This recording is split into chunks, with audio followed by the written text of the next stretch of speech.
Digital news ವಿಶೇಷ ವರದಿ. JDS ಒಗ್ಗಟ್ಟಿನ ಮತ್ತೊಂದು ನಿದರ್ಶನ. ದಿವಂಗತ ಚೆನ್ನಮ್ಮನವರ ಪುಣ್ಯತಿಥಿಗೆ ಮುಳಬಾಗಿಲಿನಿಂದ ಹಾಸನದತ್ತ ನೂರಾರು ಕಾರ್ಯಕರ್ತರ ಪಯಣ. ಮಾಜಿ ಪ್ರಧಾನಮಂತ್ರಿ ಹಾಗೂ ಜೆಡಿಎಸ್ ವರಿಷ್ಠರಾದ ಎಚ್.ಡಿ. ದೇವೇಗೌಡ ಅವರ ಧರ್ಮಪತ್ನಿ ದಿವಂಗತ ಶ್ರೀಮತಿ ಚೆನ್ನಮ್ಮನವರ 11ನೇ ದಿನದ ಪುಣ್ಯತಿಥಿ ಕಾರ್ಯಕ್ರಮದಲ್ಲಿ ಭಾಗವಹಿಸಲು ಮುಳಬಾಗಿಲು ವಿಧಾನಸಭಾ ಕ್ಷೇತ್ರದ ಜೆಡಿಎಸ್ ಕುಟುಂಬವು ಅಭೂತಪೂರ್ವ ಒಗ್ಗಟ್ಟಿನೊಂದಿಗೆ ಹಾಸನದತ್ತ ಪಯಣ ಬೆಳೆಸಿತು. ಮುಳಬಾಗಿಲು ಶಾಸಕರಾದ ಸಮೃದ್ಧಿ ಮಂಜುನಾಥ್ ಅವರ ನೇತೃತ್ವದಲ್ಲಿ ನೂರಾರು ಜೆಡಿಎಸ್ ಕಾರ್ಯಕರ್ತರು, ಗ್ರಾಮ ಪಂಚಾಯಿತಿ ಸದಸ್ಯರು, ನಗರಸಭೆಯ ಸದಸ್ಯರು ಹಾಗೂ ಪಕ್ಷದ ಮುಖಂಡರು ಕಾಡೇನಹಳ್ಳಿ ನಾಗರಾಜ್ ಅವರ ಪೆಟ್ರೋಲ್ ಬಂಕ್ನಲ್ಲಿ ಜಮಾವಣೆಯಾದರು. ಈ ಸಂದರ್ಭದಲ್ಲಿ ರಾಜ್ಯ ಕೋರ್ ಕಮಿಟಿ ಸದಸ್ಯ ಜೆ. ಆನಂದರೆಡ್ಡಿ, ತಾಲೂಕು ಜೆಡಿಎಸ್ ಅಧ್ಯಕ್ಷ ಹಾಗೂ ಕೋಮೂರು ನಿರ್ದೇಶಕ ಕಾಡೇನಹಳ್ಳಿ ನಾಗರಾಜ್, ಜೆಡಿಎಸ್ ವಕ್ತಾರ ಶ್ರೀನಿವಾಸ ರೆಡ್ಡಿ, ಕೋಮೂರು ನಿರ್ದೇಶಕ ಬಿ.ವಿ. ಚಾಮೇಗೌಡ, ಡಿಸಿಸಿ ಬ್ಯಾಂಕ್ ನಿರ್ದೇಶಕ ನಲ್ಲೂರು ರಘುಪತಿ ರೆಡ್ಡಿ, ಮಾಜಿ ನಗರಸಭೆ ಅಧ್ಯಕ್ಷ ಎಂ.ಆರ್. ಮುರಳಿ ಸೇರಿದಂತೆ ಅನೇಕ ಹಿರಿಯ ಮುಖಂಡರು ಹಾಜರಿದ್ದರು. ಕಾರ್ಯಕರ್ತರ ಮೇಲಿನ ತಮ್ಮ ಕಾಳಜಿಯನ್ನು ಮತ್ತೊಮ್ಮೆ ತೋರಿದ ಶಾಸಕರಾದ ಸಮೃದ್ಧಿ ಮಂಜುನಾಥ್ ಹಾಸನಕ್ಕೆ ತೆರಳುತ್ತಿದ್ದ ಎಲ್ಲ ವಾಹನಗಳಿಗೆ ಸ್ವತಃ ಪೆಟ್ರೋಲ್ ತುಂಬಿಸುವ ಮೂಲಕ ಕಾರ್ಯಕರ್ತರಲ್ಲಿ ಹೊಸ ಉತ್ಸಾಹ ಮೂಡಿಸಿದರು. ಬಳಿಕ ಎಲ್ಲರೂ ಒಟ್ಟಾಗಿ ವಾಹನಗಳ ಮೆರವಣಿಗೆಯೊಂದಿಗೆ ಹಾಸನದತ್ತ ಪ್ರಯಾಣ ಬೆಳೆಸಿದರು. ದಿವಂಗತ ಚೆನ್ನಮ್ಮನವರಿಗೆ ಗೌರವ ನಮನ ಸಲ್ಲಿಸುವ ಈ ಪಯಣವು ಕೇವಲ ಪುಣ್ಯತಿಥಿ ಕಾರ್ಯಕ್ರಮಕ್ಕೆ ತೆರಳುವುದಷ್ಟೇ ಅಲ್ಲ, ಜೆಡಿಎಸ್ ಪಕ್ಷದ ಸಂಘಟನಾ ಶಕ್ತಿ, ಶಿಸ್ತು ಮತ್ತು ಒಗ್ಗಟ್ಟಿನ ಪ್ರತೀಕವಾಗಿಯೂ ಮೂಡಿಬಂದಿತು. ಒಂದೇ ಗುರಿ, ಒಂದೇ ನಾಯಕತ್ವ, ಒಂದೇ ಕುಟುಂಬ ಎಂಬ ಸಂದೇಶವನ್ನು ಮುಳಬಾಗಿಲು ಜೆಡಿಎಸ್ ತಂಡ ಈ ಮೂಲಕ ಮತ್ತೊಮ್ಮೆ ರಾಜ್ಯದ ಗಮನ ಸೆಳೆಯುವಂತೆ ಸಾರಿತು. ಮುಳಬಾಗಿಲಿನಿಂದ ಹಾಸನದವರೆಗೆ ಕಂಡುಬಂದ ಈ ಐಕ್ಯತೆಯ ಪಯಣ ಜೆಡಿಎಸ್ ಕಾರ್ಯಕರ್ತರ ಬದ್ಧತೆ ಹಾಗೂ ನಾಯಕತ್ವದ ಮೇಲಿನ ವಿಶ್ವಾಸಕ್ಕೆ ಜೀವಂತ ಸಾಕ್ಷಿಯಾಯಿತು. ವರದಿ ಬಜರಂಗಿ ಚಲಪತಿ, ಮೂಡಲಕಿರಣ ಸುದ್ದಿ. ನಮಸ್ಕಾರ. ಏನಿವತ್ತು ಈ ದೇಶ ಕಂಡ ಒಬ್ಬ ಮೇರು ವ್ಯಕ್ತಿತ್ವವುಳ್ಳಂಥ ಮಾಜಿ ಪ್ರಧಾನಮಂತ್ರಿಗಳಾಗಿರ್ತಕ್ಕಂಥ ಸನ್ಮಾನ್ಯ ದೇವೇಗೌಡ ಅವರ ಅಪ್ಪಾಜಿಯವರ ಧರ್ಮಪತ್ನಿ ಆಗಿರ್ತಕ್ಕಂಥ ನಮ್ಮ ಚೆನ್ನಮ್ಮ ಅವರ ಒಂದು 11ನೇ ದಿನದ ಒಂದು ಕಾರ್ಯಕ್ರಮ. ಈ ಕಾರ್ಯಕ್ರಮಕ್ಕೆ ನಮ್ಮ ಗೌರವಾನ್ವಿತ ಶಾಸಕರಾಗಿರ್ತಕ್ಕಂಥ ಜನಪ್ರಿಯ ಶಾಸಕರಾಗಿರ್ತಕ್ಕಂಥ ಸಮೃದ್ಧಿ ಮಂಜಣ್ಣವರ, ಅಧ್ಯಕ್ಷರಾದಂಥ ಕಾಡಿನಹಳ್ಳಿ ನಾಗರಾಜಣ್ಣವರ ಮತ್ತು ಎಲ್ಲ ನಾಯಕರು ಒಟ್ಟುಗೂಡಿ ಇವತ್ತು ಒಂದು ಆ ಕಾರ್ಯಕ್ರಮದಲ್ಲಿ ಪಾಲ್ಗೊಳ್ಳುವಂಥ ಒಂದು ಕಾರ್ಯಕ್ರಮನ ಆಯೋಜನೆ ಮಾಡಿಕೊಂಡು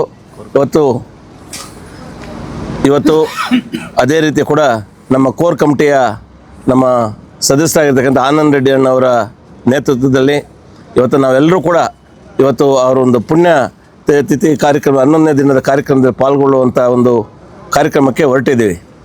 ವಿಶೇಷ ಅಂತ ಏನಂದರೆ ಆ ತಾಯಿ ಚೆನ್ನಮ್ಮ ನಿಜವಾಗ್ಲೂ ಕೂಡ ಒಂದು ದೇವತೆ ಇದ್ದಾಗೆ. ಬಹುಶಃ ಅವರು ಅಕಾಲಿಕ ಒಂದು ಮರಣ ಹೊಂದಾಗ ಪಕ್ಷಾತೀತವಾಗಿ ನಾಯಕರುಗಳು ಅವರು ಹೇಳಿದಂಥ ಮಾತುಗಳು ಕೇಳಿದ್ರೆ ಆ ಮನೆಗೆ ಹೋದಾಗ ಅವರು ಉಪಚರಿಸ್ತಕ್ಕಂಥ ರೀತಿ, ಅವರು ಹೋದಂಥ ಜನರನ್ನು ಗಮನಿಸ್ತಕ್ಕಂಥ ರೀತಿಯನ್ನು ನೋಡಿ ಭಾಳಷ್ಟು ಜನ ಕಣ್ಣೀರನ್ನಿಟ್ಟಂಥ ಸಂದರ್ಭಗಳು ಕೂಡ ನಾವು ನೋಡಿದ್ದೇವೆ. ಅವರು ರಾಜಕೀಯವಾಗಿ ದೂರ ಉಳಿದಿದ್ರು ಕೂಡ ದೇವೇಗೌಡರ ಒಂದು ಬೆನ್ನೆಲುಬಾಗಿ ನಿಂತು ಅವರ ಒಂದು ಏನು ರಾಜಕೀಯ ಒಂದು ಯಶಸ್ವಿನಲ್ಲಿ ಅವ್ರದ್ದು ಭಾಳ ಪ್ರಮುಖವಾಗಿರ್ತಕ್ಕಂಥ ಪಾತ್ರ ಇರ್ತಕ್ಕಂಥದ್ದು. ಅಂಥ ಒಬ್ಬ ಮಹಾನ್ ತಾಯಿಯನ್ನು ಕಳ್ಕೊಂಡು ನಾವೆಲ್ಲರೂ ಕೂಡ ದುಃಖತಪ್ತರಾಗಿದ್ದೇವೆ.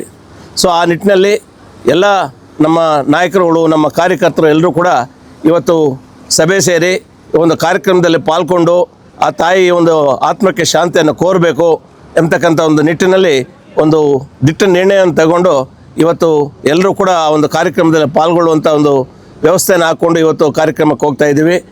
ಆ ತಾಯಿ ಆತ್ಮ ಎಲ್ಲೇ ಇರಲಿ ಕೂಡ ನಾವು ಮುಳುಬಾಗಿಲು ಜಾತ್ಯತೀತ ಜನತಾದಳದ ಎಲ್ಲ ಸಮಸ್ತ ಕಾರ್ಯಕರ್ತರುಗಳ ಮತ್ತು ನಾಯಕರುಗಳ ಪರವಾಗಿ ಆ ತಾಯಿಗೆ ಆತ್ಮಕ್ಕೆ ಶಾಂತಿಯನ್ನು ಕೋರಿ, ಆ ತಾಯಿ ಎಲ್ಲೇ ಇದ್ದರೂ ಕೂಡ ಆ ತಾಯಿಗೆ ಒಂದು ದೇವರು ಆತ್ಮಕ್ಕೆ ಶಾಂತಿಯನ್ನು ಪ್ರಸಾದಿಸಲಿ ಅಂತ ಕೂಡ ನಮ್ಮ ಜಾತ್ಯತೀತ ಜನತಾದಳ ದೇವರಲ್ಲಿ ಪ್ರಾರ್ಥಿಸ್ಕೊಳ್ತಾ ಈ ಒಂದು 4-6 ಮಾತುಗಳನ್ನು ಹೇಳೋದಕ್ಕೆ ಅವಕಾಶ ಕೊಟ್ಟಂಥ ತಮ್ಮೆಲ್ಲರಿಗೂ ವಂದಿಸಿ ನನ್ನ ಮಾತನ್ನು ಮುಗಿಸ್ತಾ ಇದ್ದೀನಿ.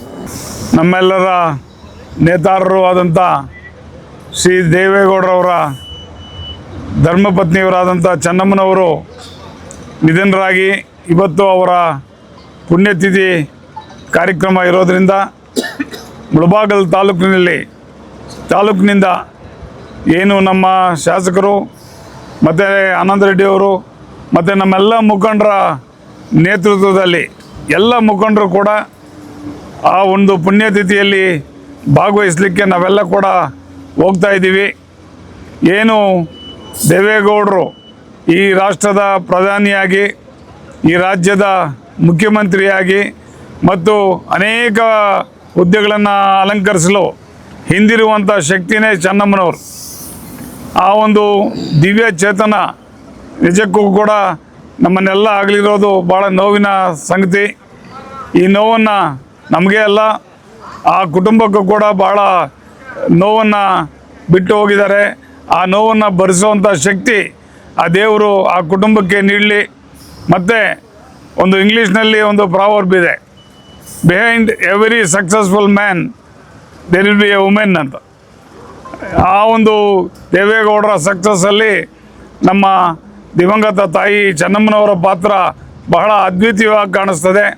ಅಂಥ ಆತ್ಮಕ್ಕೆ ಶಾಂತಿ ಸಿಗಲಿ ಅಂತೇಳಿ ಮುಳಬಾಗಿಲು ತಾಲೂಕಿನ ಜನತಾದಳದ ಪರವಾಗಿ ನಾವೆಲ್ಲ ಕೂಡ ಆ ದೇವರಲ್ಲಿ ಪ್ರಾರ್ಥಿಸ್ತೇವೆ ಅಂತೇಳಿ ಹೇಳೋದಕ್ಕೆ ಇಚ್ಛೆ ಪಡ್ತಾ ಇದ್ದೀನಿ. ಎಲ್ರಿಗೂ ನಮಸ್ಕಾರ. ಇವತ್ತು ಇಡೀ ಕರ್ನಾಟಕ ಮತ್ತು ದೇಶಕ್ಕೆ ಗೊತ್ತಿರೋ ಥರ ನಮ್ಮ ರಾಷ್ಟ್ರ ಕಂಡ ಪ್ರಧಾನಿಯವರು, ಮಾಜಿ ಪ್ರಧಾನಿಯಾಗಿರ್ತಕ್ಕಂಥ ದೇವೇಗೌಡ ಅಪ್ಪಾಜಿಯವರ ಧರ್ಮಪತ್ನಿಯಾಗಿರ್ತಕ್ಕಂಥ ಅನ್ನಪೂರ್ಣೇಶ್ವರಿ ತಾಯಿ ನಮ್ಮ ಚೆನ್ನಮ್ಮವರು ನಿಧನವಾಗಿ ಇವತ್ತು 11ನೇ ದಿನ ಕಾರ್ಯಕ್ರಮ. ಈ ಕಾರ್ಯಕ್ರಮಕ್ಕೆ ನಮ್ಮ ತಾಲೂಕಿನ ಪರವಾಗಿ ನಮ್ಮ ಅಧ್ಯಕ್ಷರು ಮತ್ತು ಕೋರ್ ಕಮಿಟಿ ಸದಸ್ಯರು ಹಾಗೂ ನಮ್ಮೆಲ್ಲ ಮುಖಂಡರುಗಳು ಎಲ್ಲ ಸೇರಿ ಈ ಕಾರ್ಯಕ್ರಮಕ್ಕೆ ತೆರಳ್ತಾ ಇದ್ದೀವಿ. ಇವತ್ತು ಇಡೀ ಲಕ್ಷಾಂತರ ಜನ ಇವತ್ತು ಅಲ್ಲಿ ಸೇರ್ತಕ್ಕಂಥ ಒಂದು ಸಂದರ್ಭ ಇದೆ. ಸುಮಾರು 5 ಲಕ್ಷದಿಂದ 7 ಲಕ್ಷ ಜನ ಸೇರ್ತಕ್ಕಂಥ ಕಾರ್ಯಕ್ರಮ ಇದೆ. ಈ ಕಾರ್ಯಕ್ರಮಕ್ಕೆ ನಮ್ಮ ತಾಲೂಕಿನಿಂದ ಎಲ್ಲ ಲೀಡ್ರಸ್ಸು ಸೇರಿಕೊಂಡು ಸುಮಾರು ಕಾರುಗಳಲ್ಲಿ ಒಂದು 30-35 ಕಾರುಗಳಲ್ಲಿ ಇಲ್ಲಿಂದ ಹೋಗ್ತಾ ಇದ್ದೀವಿ. ನಾವು ಕೂಡ ಆ ಸಂದರ್ಭವನ್ನು ಆ ಒಂದು ತಿಥಿಗೆ ಹೋಗಿ ನಾವು ಕೂಡ ಆತ್ಮಕ್ಕೆ ಶಾಂತಿ ಸಿಗಲಿ ಅಂತ ಕೇಳಿಕೊಂಡು ನಮ್ಮ ಪಕ್ಷದ ವತಿಯಿಂದ ನಾವೆಲ್ಲ ತೆರಳುತ್ತಾ ಇದ್ದೀವಿ. ಈ ಸಂದರ್ಭಕ್ಕೆ ಬಂದಾಗ ಇವತ್ತು ಅವ್ರು ಮಾಡಿರ್ತಕ್ಕಂಥ ಪುಣ್ಯ ಬಹುಶಃ ನಾನೆಂದೂ ಕಂಡಿಲ್ಲತಕ್ಕಂಥ ಜನಸಾಗರ ಅವತ್ತು ಯಾವತ್ತು ಎಕ್ಸ್ಪೆಕ್ಟ್ ಮಾಡಿಲ್ಲ. ಆದರೆ ಜನಸಾಗರ ಬಹುಶಃ ನಾವು ಮಾಡೋಗಿರ್ತಕ್ಕಂಥ ಒಂದು ಪುಣ್ಯ ಕೆಲಸಕ್ಕೆ ಸಿಗತಕ್ಕಂಥ ಕಾರ್ಯಕ್ರಮ. ಬಹುಶಃ ತಾಯಿ ಪಕ್ಷಾತೀತವಾಗಿ ಇವತ್ತೇನು BJP, ಕಾಂಗ್ರೆಸ್ಸು, JDS ಅಲ್ಲದೆ ಪಕ್ಷಾತೀತವಾಗಿ ಅವರಿಗೆ ತಾಯಿಯಾಗಿ ಇವತ್ತು ಎಲ್ಲರೂ ಆಶೀರ್ವಾದ ಮಾಡಿದ್ದಾರೆ. ಬಹುಶಃ ಆ ತಾಯಿಗೆ ಆತ್ಮಕ್ಕೆ ಶಾಂತಿ ಸಿಗಲಿ ಹಾಗೂ ಆ ಕುಟುಂಬಕ್ಕೆ ಬರೆಸತಕ್ಕಂಥ ಶಕ್ತಿ ಕೊಡಲಿ ಅಂತ ಹೇಳ್ತಾ ನಾವೆಲ್ಲ ಹೋಗಿ ಈ ಕಾರ್ಯಕ್ರಮಕ್ಕೆ ತೆರಳುತ್ತಾ ಇದ್ದೀವಿ. ಎಲ್ರಿಗೂ ಒಳ್ಳೆಯದಾಗಲಿ.